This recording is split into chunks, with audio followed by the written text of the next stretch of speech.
نحمده ونصلي ونسلم على رسول الكريم اما بعد فاعوذ بالله من الشيطان الرجيم بسم الله الرحمن الرحيم قال النبي صلى الله عليه وسلم انا دار الحكمة وعلي بابها رواه الترمذی ان اللہ وملائکتہ یصلون علی النبی یا ایھا الذین آمنوا صلوا علیہ وسلموا تسلیما۔ درود پاک بابا جناب علیہ الصلوۃ والسلام علیکہ یا سیدی یا رسول اللہ وعلی آلک واصحابک یا سیدی یا حبیب اللہ الصلاۃ والسلام علیکہ یا سیدی یا ختم المرسلین وعلی آلک واصحابک یا سیدی یا رحمۃ للعالمین۔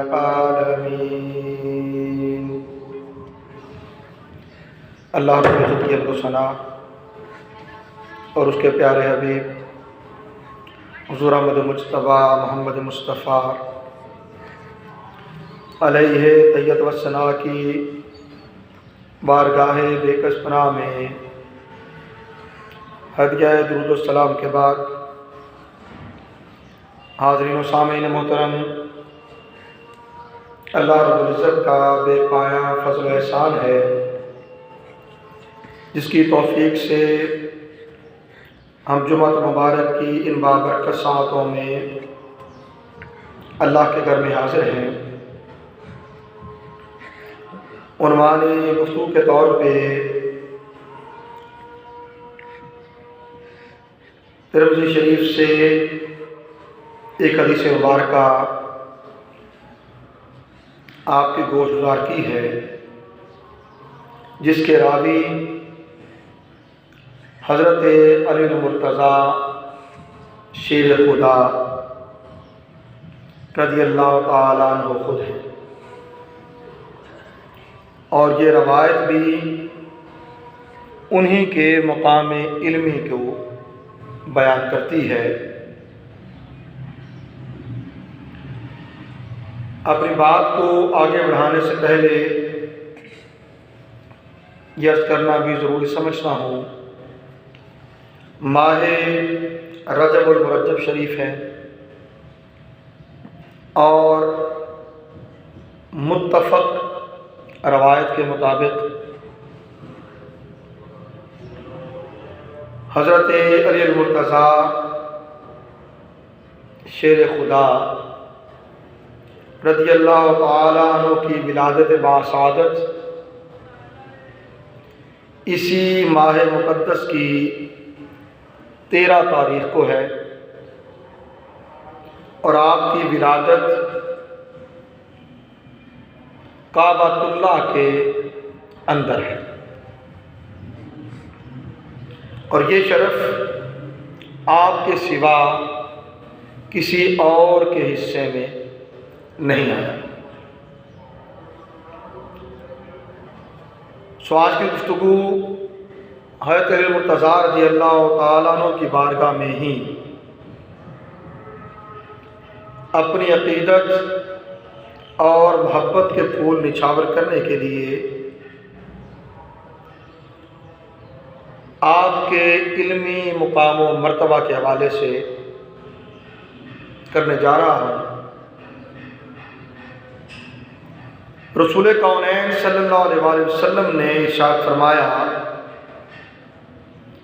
انا دار الحکمت وعلی بابھا،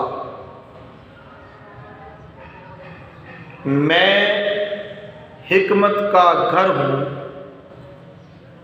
میں حکمت کا گھر ہوں اور علی اس کا دروازہ ہے۔ اسی مفہوم کی اگلی حدیث عرض کر رہا ہوں جسے امام حاکم نے اپنی مستدرک میں بیان کیا، اور اس کے راوی حضرت عبداللہ ابن عباس رضی اللہ تعالی عنہ ہیں۔ وہ کہتے ہیں کہ رسول کریم صلی اللہ علیہ وآلہ وسلم نے فرمایا، انا مدینۃ العلم وعلی بابھا، میں علم کا شہر ہوں اور علی اس کا دروازہ ہے۔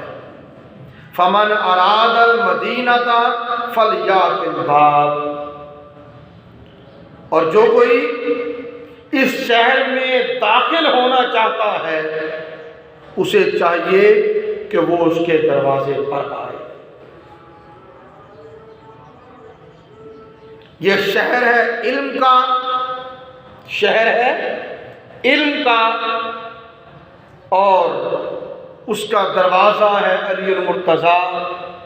جو چاہے کہ علم پاؤں، حکمت پاؤں، مجھے دانائی ملے، مجھے بصیرت ملے، مجھے بصارت ملے، مجھے تفکر و تدبر کی صلاحیت ملے، اللہ کے نبی نے فرمایا اسے چاہیے کہ وہ اس شہر کے دروازے پر آئے۔ علم تو بارگاہ رسالت ماب سے عطا ہوتا ہے اور ہوگا، مگر لازم ہے کہ بارگاہ رسالت ماب سے فیوزات علمی پانے سے پہلے دہلیز علوی پر آیا جائے، کیونکہ بغیر دروازے پہ آئے کے اس شہر میں داخلہ ممکن نہیں ہے۔ اور حضرت جابر بن عبداللہ رضی اللہ تعالیٰ عنہ وہ روایت کرتے ہیں، سمعت رسول اللہ صلی اللہ علیہ وسلم انا مدینۃ العلم وعلی بابھا فمن اراد العلم فلیأت الباب۔ اسے امام طبرانی نے روایت کیا، راوی مختلف، مضمون وہی ہے، اور اپنے مقام علمی کے حوالے سے قرآن کریم میں اللہ تعالیٰ نے انہیں جو درک عطا کیا، جو صلاحیت عطا کی، جو علم عطا کیا، اس کی نسبت حضرت علی المرتضیٰ رضی اللہ تعالی عنہ خود بیان کرتے ہیں، اور اسے امام ابو نعیم نے روایت کیا ہے حلیۃ الاولیاء میں۔ حضرت علی المرتضیٰ رضی اللہ عنہ نے فرمایا، واللہ ما نزلت آیۃ الا وقد علمت فیما نزلت وعینا نزلت والا من نزلت ان ربی وہب لی قلبا عقولا ولسانا طلقا۔ آپ فرماتے ہیں کہ اللہ کی قسم، قرآن حکیم کی ہر آیت کے بارے میں میں جانتا ہوں کہ وہ کس کے بارے میں نازل ہوئی، وہ کس جگہ نازل ہوئی اور کس پر نازل ہوئی۔ بے شک میرے رب نے مجھے بہت زیادہ سمجھ والا دل اور فصیح زبان عطا کی ہے۔ اور حضرت عبداللہ ابن محمد بن عمر بن علی بن ابی طالب رضی اللہ تعالیٰ عنہ آپ کے پڑپوتے وہ روایت کرتے ہیں، اور وہ روایت کرتے ہیں اپنے والد محمد سے، کہتے ہیں انہو قیل لعلی، ان سے حضرت علی المرتضیٰ رضی اللہ تعالیٰ عنہ کے بارے میں پوچھا گیا، یعنی حضرت علی رضی اللہ تعالیٰ عنہ کے پوتے سے ان کے پڑپوتے روایت کر رہے ہیں، کہتے ہیں مالک اکثر اصحاب رسول اللہ حدیثا قال انی کنت اذا سألته انبائی واذا سکت ابتدائی۔ حضرت علی المرتضیٰ رضی اللہ تعالیٰ عنہ سے جب پوچھا گیا کہ کیا وجہ ہے کہ حضور نبی اکرم صلی اللہ علیہ وسلم کے صحابہ میں سے آپ کثرت سے احادیث روایت کرنے والے ہیں، تو آپ نے جواب ارشاد فرمایا اس کی وجہ یہ ہے کہ میں رسول کریم صلی اللہ علیہ وسلم سے سوال کر لیا کرتا تھا اور آقا علیہ السلام مجھے اس کا جواب مرحمت فرما دیتے تھے، اور جب میں خاموش ہوتا تو آقا علیہ السلام مجھ سے مخاطب ہو کر بات شروع کر لیتے،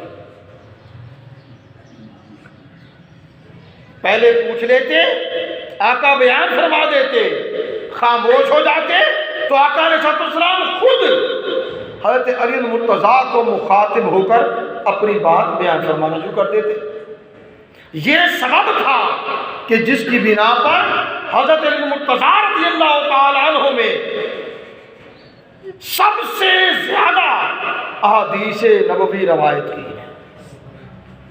جو معروف قول ہے اس کے مطابق تو حضرت ابو ہریرہ رضی اللہ تعالیٰ عنہ کے بارے میں بیان کیا جاتا ہے کہ 5000 سے زائد احادیث حضرت ابو ہریرہ رضی اللہ تعالیٰ عنہ سے روایت ہے، مگر قربان جائیں شیخ محقق حضور سیدی شیخ الاسلام ڈاکٹر محمد طاہر القادری پر اور ان کے ذوق علمی پر انہوں نے تحقیق کی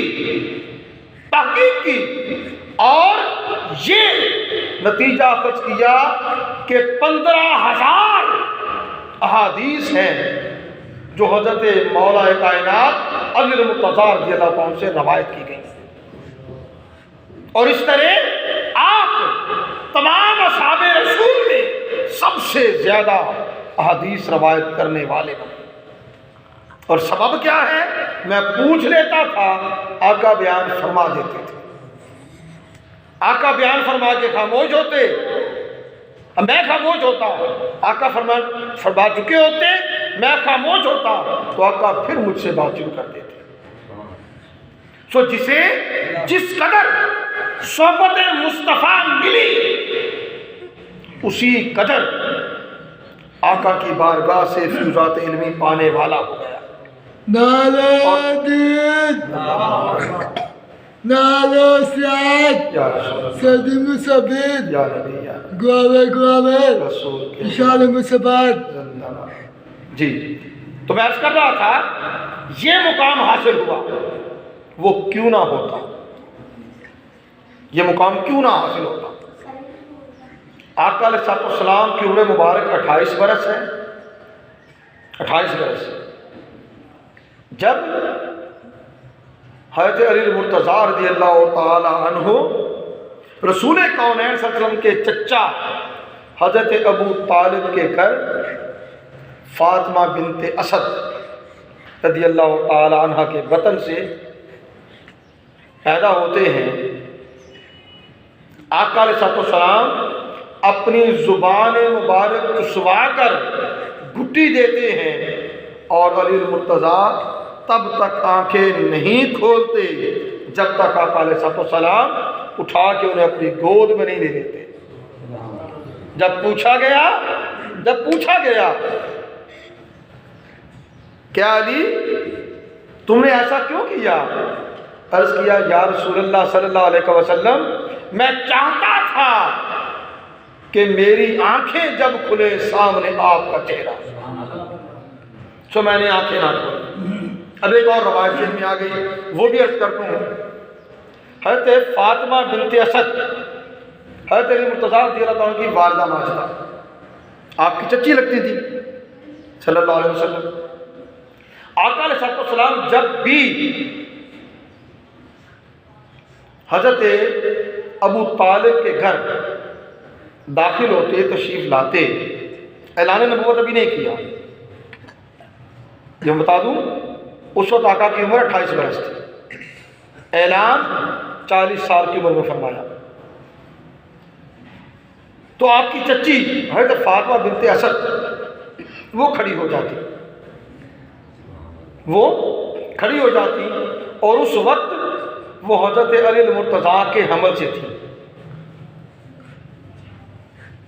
جب بار بار ایسا ہوا تو رسول کونین صلی اللہ علیہ وسلم نے اپنی چچی جان فاطمہ بنت اسد کو مخاطب کر کے کہا، چچی جان آپ میری بزرگ ہیں، مجھ سے بڑی ہیں، رشتے میں بھی مجھ سے بڑی ہیں، تو جب میں آپ کے پاس گھر آتا ہوں تو آپ میرے استقبال کو کھڑی نہ ہوا کریں،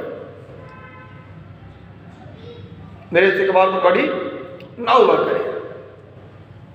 تو چچی بیان کرنے لگی، اے بھتیجے بات دراصل یہ ہے کہ جب سے میں اس حمل سے ہوں، جب سے میں اس حمل سے ہوں، جیسے ہی آپ کا گھر میں آنا ہوتا ہے اس میں بے قراری آ جاتی ہے، میرے پیٹ میں ہی بے قراری آ جاتی ہے، اور اسی بے قراری میں میں بھی پھر اٹھ کھڑی ہوتی ہوں، میں بھی پھر اٹھ کھڑی ہوتی ہوں اور آپ کا استقبال بھی ہو جاتا ہے۔ بات کیا سمجھ آتی ہے؟ علی المرتضیٰ رضی اللہ تعالی عنہ رسول کونین صلی اللہ علیہ وسلم کے استقبال میں تب بھی جب وہ اپنی ماں کے پیٹ میں تھے ادب و تعظیم بجا لانے والے تھے، اور اپنی والدہ کو بھی اس کام پہ اپنی حرکت کے ساتھ راغب کر دیتے تھے کہ وہ بھی آپ کے استقبال کو کھڑی ہو جاتی۔ حضرت ابی طفیل رضی اللہ تعالیٰ عنہ راوی ہیں اور کہتے ہیں کہ حضرت علی المرتضیٰ رضی اللہ تعالیٰ عنہ نے فرمایا، سلونی ان کتاب اللہ، مجھ سے کتاب اللہ یعنی قرآن حکیم کی نسبت سوال کرو، فَإِنَّهُ لَيْسَ مِنْ آیَةٍ إِلَّا وَقَدْ عَرَفْتُ بِلَيْلٍ نَزَلَتْ أَمْ بِنِهَارٍ فِي سَحْرٍ أَمْ فِي جَمَرٍ۔ کہتے ہیں پس بے شک قرآن کی کوئی بھی ایسی آیت نہیں جس کے بارے میں یہ نہ جانتا ہوں کہ وہ رات کو نازل ہوئی یا دن کو نازل ہوئی، پہاڑ پہ نازل ہوئی یا میدان میں نازل ہوئی۔ سو مجھ سے جو چاہتے ہو پوچھ لو، جو چاہتے ہو پوچھ لو۔ یہی وجہ ہے کہ رسول کونین صلی اللہ علیہ وسلم نے اپنے اصحاب کے مختلف خصائل بیان کیے تو مولا کائنات حضرت علی المرتضیٰ رضی اللہ تعالی عنہ انہیں اپنی امت کا سب سے اچھا قاضی، سب سے اچھا فیصلہ کرنے والا بیان فرمایا، سب سے اچھا فیصلہ کرنے والا۔ حضرت علی المرتضیٰ رضی اللہ تعالی عنہ راوی ہیں کہ حضور نبی اکرم صلی اللہ علیہ وسلم نے مجھے یمن کی طرف قاضی بنا کر بھیجا۔ میں عرضدار ہوا، یا رسول اللہ صلی اللہ علیہ وسلم آپ مجھے بھیج رہے ہیں جبکہ میں بھی نوعمر بھی جوان ہوں، مجھے نہیں علم کہ فیصلہ کیسے کرنا ہے، اور آپ مجھے اس کام کے لیے بھیج رہے ہیں۔ رسول کریم صلی اللہ علیہ وسلم نے فرمایا کہ ان قریب بے شک اللہ تعالیٰ تمہارے دل کو ہدایت عطا کر دے گا اور تمہاری زبان اس پر قائم کر دے گا۔ اور آگے نصیحت فرمائی کہ جب بھی فریقین تمہارے سامنے آ جائیں تو جلدی سے فیصلہ نہ کرنا، اور اس وقت تک فیصلہ نہ کرنا جب ایک کی بات سننے کے بعد دوسرے کی بات بھی نہ سن لو، جب تک دوسرے کی بات بھی نہ سن لو فیصلہ نہ کرنا۔ اور پھر اللہ کے نبی صلی اللہ علیہ وسلم نے آپ کے لیے دعا کی، اور حضرت علی المرتضیٰ رضی اللہ تعالیٰ عنہ کہتے ہیں کہ پھر زندگی بھر میں نے جو کوئی بھی فیصلہ کیا مجھے کبھی یہ شک بھی نہ گزرا کہ میں نے یہ فیصلہ درست کیا یا غلط کیا۔ اس یقین کے ساتھ اور اس ایقان کے ساتھ میں فیصلے کرنے والا ہوا۔ اسی طرح دوسری روایت ہے اسی حوالے سے کہ یمن کی طرف بھیجنے لگے تو میں نے عرض کیا میں بھی نوجوان ہوں، فیصلہ کرنے کی وہ صلاحیت مجھ میں نہیں ہے، لہذا آقا علیہ السلام نے کیا فرمایا؟ کہتے ہیں فَضَرَبَ بِيَدِهِ فِي صَدْرِهِ، آقا علیہ السلام نے میرے سینے پر ہاتھ مارا، آقا نے میرے سینے پر ہاتھ مارا اور دعا کی اللہم اہد قلبہ وثبت لسانہ، اے اللہ اس کے دل کو ہدایت یافتہ کر دے اور اس کی زبان کو حق پر ثابت کر دے۔ قالا فما شککت فی قضاء بین اثنین، کہتا پھر دو کے درمیان فیصلہ کرتے ہوئے مجھے کبھی کوئی شک نہ ہوا، مجھے کبھی کوئی شک نہ ہوا۔ اب آگے بات اسی سے متعلق ہے، لیکن کچھ دو تین واقعات جن سے آپ کے تبحر علمی اور آپ کی صلاحیت کا بخوبی اندازہ ہوتا ہے۔ آپ کو اللہ تعالیٰ نے جو صلاحیت عطا کر رکھی تھی اس کا نتیجہ تھا کہ آپ ایک وقت گھوڑے پر سوار ہو رہے تھے کہ ایک خاتون آ گئی اور اس نے آ کے عرض کیا اے علی میرا بھائی 600 دینار چھوڑ کر مرا ہے اور لوگوں نے مجھے صرف 1 دینار حصہ دیا ہے۔ گویا اس نے التجا کی مولا کائنات سے۔ اب مولا کائنات کو اللہ تعالیٰ نے جو تبحر علمی عطا کر رکھا ہے، جو بصیرت و بصارت عطا کر رکھی ہے، اس عورت سے پھر کچھ نہیں پوچھا، اس عورت سے پھر کچھ نہیں پوچھا کہ کیا ماجرا ہوا، کیا ہوا، کیا نہ ہوا۔ مولا کائنات نے اس سے فرمایا کیا تیرے بھائی کی 2 بیٹیاں ہیں؟ اس نے کہا ہاں ہیں۔ فرمایا پھر 400 دینار تو ان کا حصہ ہو گیا، 2/3، 400 دینار تو ان کا حصہ ہو گیا۔ پھر فرمایا کیا تیرے بھائی کی ایک ماں بھی ہے؟ کہا ہے۔ فرمایا 100 دینار 1/6 اس کا حصہ ہو گیا۔ کہا اس کی بیوی ہے؟ اس کی ایک بیوی ہے؟ کہا ہے۔ فرمایا 1/8 کے حساب میں 75 دینار اس کا حصہ ہو گیا۔ پھر فرمایا کیا تیرے 12 بھائی ہیں؟ کیا تیرے 12 بھائی ہیں؟ کہنے لگی کہ ہاں 12 بھائی ہیں۔ فرمایا 2 کر کے 24 دینار ان کا حصہ ہو گیا، باقی 1 بچتا ہے، بس ٹھیک ہے تو اسی پہ راضی ہو جا،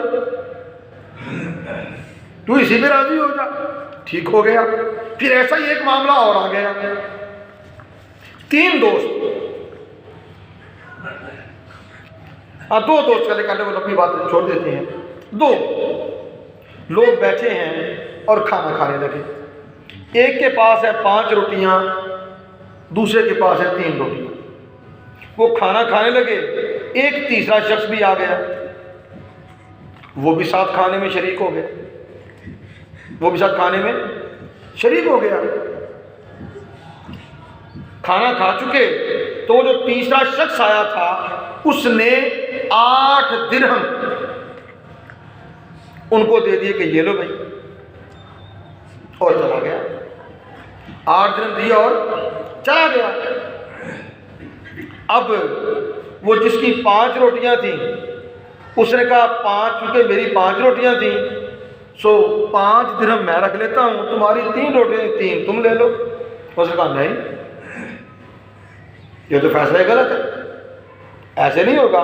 ان کی تکرار بڑھ گئی، یہاں تک کہ معاملہ حضرت علی المرتضیٰ رضی اللہ تعالیٰ عنہ کے پاس چلا گیا۔ جا کے ماجرا عرض کیا، حضرت علی المرتضیٰ رضی اللہ عنہ 3 روٹیوں والے سے کہا کہ تم لے لو، ٹھیک ہے تمہارے لیے۔ اس کا نہیں جی نہیں، آپ فیصلہ فرمائیں، کیونکہ نہیں وہ ٹھیک کہتا ہے، جو وہ کہتا ہے کر لو تمہارے لیے بہتر ہے، ٹھیک ہے لے لو، نہیں تم فیصلہ کرو۔ فرمایا اچھا یہ ہے، تو پھر سنو، 8 روٹیاں تھیں، 8 روٹیاں تھیں، ان 8 کو 3 حصے کر لو، 24 ہو گئے۔ 24 میں سمجھانے کے لیے بات کر رہا ہوں، 24 ہو گئے، ٹھیک ہے۔ اب 24 حصے ہو گئے اور تم 3 لوگوں نے وہ 8 روٹیاں کھا لی، ٹھیک، اور ہر ایک نے 8 حصے کھا لیے۔ اب تیری تھی 3 روٹیاں، تو نے کیے 3 حصے، 9 حصے اس کے ہو گئے، 3 حصے کر کے 9 ہو گئے، تو 8 تو تو نے خود کھا لیے، تیرا 1 بچتا ہے، یہ لے، یہ 1 درہم تیرا۔ دوسرے کی تھیں 5 روٹیاں، اس کی تھی 5 روٹیاں، ہر روٹی کے 3 حصے کیے، 15 حصے ہو گئے، 8 حصے اس نے کھا لیے، باقی 7 بچے، وہ تیسرے والے نے کھا لیے، 7 درہم اس کا حصہ ہو گیا، یہ دے تو 1 پہ راضی ہو جا۔ میری بات سمجھ آئی نا؟ ٹھیک ہے۔ پھر ایک معاملہ اور ہوا، حضرت عمر فاروق اعظم رضی اللہ تعالیٰ کا وقت ہے، یہ آخری بات کروں گا، حضرت عمر فاروق اعظم کا وقت ہے، لوگ ایک شخص کو پکڑ کر عمر فاروق اعظم کے پاس لے آئے، ان کے پاس لے آئے کہ یہ شخص کافرانہ کلمات بولتا ہے، اس کی گرفت کی جائے، اس کو سزا دی جائے۔ پوچھا کیا کہتا ہے؟ وہ کہتا ہے مجھے فتنے سے محبت ہے، مجھے فتنے سے محبت ہے، میں حق سے کراہت کرتا ہوں، میں یہود و نصارہ کی تصدیق کرتا ہوں، جس کو میں نے نہیں دیکھا میں اس پر ایمان لاتا ہوں، اور جو چیز ابھی پیدا بھی نہیں ہوئی میں اس پر بھی ایمان لاتا ہوں، جو چیز ابھی پیدا بھی نہیں ہوئی میں اس پر بھی ایمان لاتا ہوں، جسے میں نے نہیں دیکھا میں اس پر بھی ایمان لاتا ہوں، میں یہود و نصارہ کی تصدیق کرتا ہوں، یہود و نصارہ کی تصدیق کرتا ہوں، اور میں حق سے کراہت کرتا ہوں اور فتنے کو پسند کرتا ہوں۔ یہ 5 چیزیں اس نے کہی۔ حضرت عمر فاروق اعظم رضی اللہ تعالیٰ عنہ نے جب یہ باتیں سنی خاموش ہو گئے، فرمایا علی کو جاؤ اور گھر سے بلا کے لاؤ۔ حضرت علی مرتضیٰ رضی اللہ تعالیٰ عنہ تشریف لے آئے، ان کے سامنے سارا ماجرا رکھا گیا۔ حضرت علی مرتضیٰ نے فرمایا اے امیر المومنین، یہ ٹھیک ہی تو کہتا ہے، امیر المومنین یہ ٹھیک ہی تو کہتا ہے، یہ کہتا ہے کہ میں فتنے سے محبت کرتا ہوں۔ اللہ تعالیٰ نے قرآن حکیم میں فرمایا بے شک اولاد اور مال فتنہ ہے، انما اولادکم و اموالکم فتنہ، اولاد اور مال فتنہ ہے، یہ اس سے محبت کرتا ہے۔ یہ کہتا ہے میں حق سے کراہت کرتا ہوں، حق کو ناپسند کرتا ہوں۔ اللہ نے فرمایا کل نفس ذائقۃ الموت، موت پر حق ہے، اور کوئی شخص مرنا نہیں چاہتا، موت کو ناپسند کرتا ہے، تو یہ بھی ٹھیک کہتا ہے۔ تیسری چیز یہ کہتا ہے کہ میں یہود و نصارہ کی تصدیق کرتا ہوں، تو اللہ تعالیٰ نے قرآن حکیم میں فرمایا قالت الیہود لیست النصارى علی شیء وقالت النصارى لیست الیہود علی شیء، کہ نہ تو یہود کہتے ہیں کہ عیسائی نصارہ وہ کسی حق بات پر نہیں ہے، اور نصارہ کہتے ہیں کہ یہودی کسی حق بات پر نہیں ہے، یہ قرآن نے بیان کیا، تو یہ بھی وہ درست کہتا ہے۔ اور تیسری چیز یہ کہتا ہے کہ جس کو میں نے دیکھا بھی نہیں میں اس پر ایمان لاتا ہوں، تو اللہ تعالیٰ کو اس نے نہیں دیکھا، اللہ کو اس نے نہیں دیکھا اور اس پر ایمان رکھتا ہے۔ اور 5ویں چیز فرمایا قیامت ہے، وہ بھی پیدا بھی نہیں کی گئی، اس کا وقوع بھی ابھی نہیں ہوا، اور یہ اس پر بھی ایمان رکھتا ہے، اور یہ اس پر بھی ایمان رکھتا ہے۔ یہ تھا تبحر علمی، یہ تھا ان کا مقام، یہ تھا ان کا مرتبہ۔ یہی سبب ہے کہ رسول کونین صلی اللہ علیہ وسلم نے جو ان کی نسبت فرمایا کہ جو بھی شہر علم میں داخل ہونا چاہتا ہے اسے چاہیے کہ وہ پہلے اس شہر علم کے دروازے پر آئے۔ تو یہی بات حق ہے کہ آقا علیہ السلام کے عہد مبارک سے لے کر اب قیامت تک کے لیے جو لوگ بھی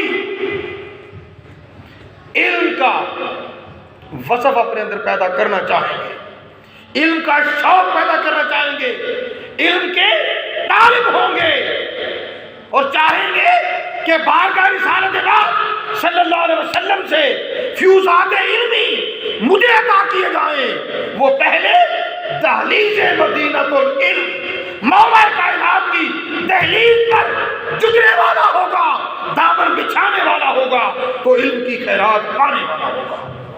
دروازے پر نہیں آئے گا تو علم بھی نہیں ملے گا۔ علم پانا ہے تو جھکنا ہوگا دہلیز الویت پر۔